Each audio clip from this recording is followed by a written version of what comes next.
Welcome back to Every Naval Battle in History. This is episode 12, Salamis in Cyprus, 450s BCE. So we covered the Battle of Salamis in episode 8. Salamis is an island just offshore from Athens. That's easy. But it's also the name of a part of Cyprus. And the Athenians also fought the Persians there 30 years later. Salamis, the Battle of Salamis, was fought in 480 BCE. This one, sometime in the 450s. From the first Salamis, the Athenians had got on a bit of a roll, which came to a shuddering halt around the same time as they claimed victory at the Battle of Salamis in Cyprus. Because this battle was part of the Egyptian expedition debacle, the Athenian writers really skimmed over the whole thing fast, and it is very hard to get a good grip on what happened, specifically when, but we'll tackle what we can guess at in this episode. It's quite telling how the Athenian historians suddenly go very quiet when things don't go their way. The First Peloponnesian War was fought between 460 and 445 BCE. The Spartans led the Peloponnesian League, and the Athenians led the Delian League. I'm just going to use Spartans and Athenians as shorthand for these coalitions from now on, so please bear that in mind. To massively contract a lot of complicated history, the Athenians had used the loot from the Battle of the Eurymedon, which we covered in episode 10, to pay for a huge system of walls linking the city of Athens with the port of Piraeus. This meant they could sit out a Spartan siege while bringing in food from over the seas. Bear in mind that besieging forces also eat out the food in the surrounding lands, and with Athens in command of the seas, are very hard to resupply.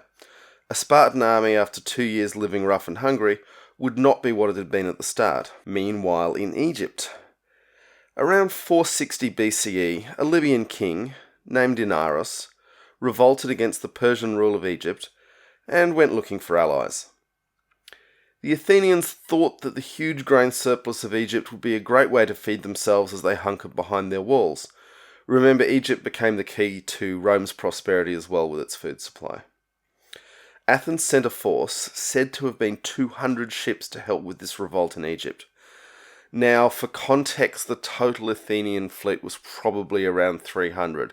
This still left them with parity in Greek waters, but was an enormous projection of the available force. Flipping the wealth and agricultural surplus of Egypt out from the Persian sphere would have been a masterstroke. Our friend from the Battle of Eurymedon, Cimon, had just finished a decade of exile from Athens and led the fleet.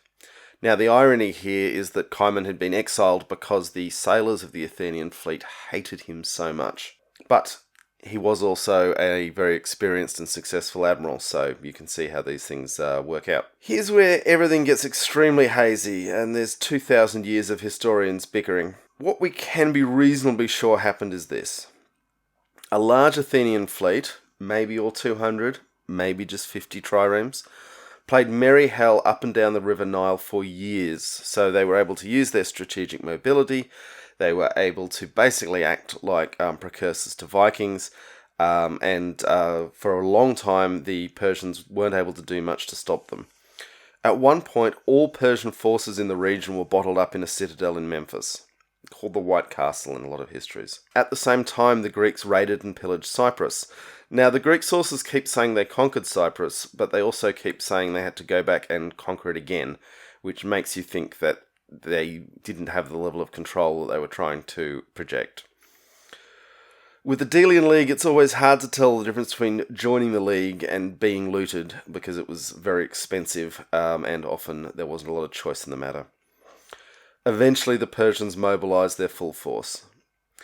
They bottled the Athenians in the Nile Delta, confined them to an island, and then drained a section of the River Nile to ground the Athenian ships. Let's repeat that. They drained the River Nile to strand the ships.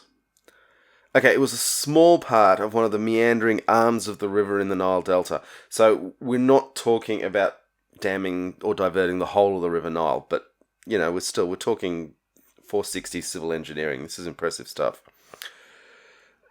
That was some unknown to history lateral thinker running that show. As an example of how well this turned out for Athens, here's a Persian depiction of their emperor Artaxerxes sticking a spear into the rebel Libyan king Inaros as part of a very long and slow execution in Susa, the Persian capital. It looks to me that Artaxerxes is trying to get the spear clear through Inaros without actually killing him, so that further spearing can be undertaken. Not a good way to go. Soon after the Athenians were wiped out in Egypt, Cimon got injured besieging the city of Kition in Cyprus, and died. The chroniclers say they hid his death from the troops for months so as not to lose morale, but I have two problems with that. One, it was the Athenian sailors who had voted to ostracise or exile Cimon from Athens. They hated his aristocratic guts, and would not have been sad to see him dead. And secondly, you just can't keep that sort of news quiet in a camp. Maybe for a couple of days, but not for months. Unless there's some sort of weekend at Bernie's with Cimon's corpse being dragged around to wave at the troops, but not for months. The retreating Greeks fought some sort of engagement off Cyprus, specifically off the coast of Salamis, and headed home with their tail between their legs, having claimed a great victory. The chroniclers put it down to the morale boost of Cimon's leadership, but poets and ancient historians didn't write for truth, they wrote to get paid, and Cimon's backers were the ones doing the paying. Historians debate to this day whether the Greeks really lost 200 ships in the whole lethal frolic, and with them around 40,000 men. The argument is that a catastrophe of this scale would have had huge lasting effects. But consider this. The Athenians never again tried to attack the Persians, and they sought to end the war with Sparta soon after. Unless the remains of the Athenian fleet is unearthed in the Nile, we'll probably never know for sure. But it looks to me like the Athenians took a horrendous beating.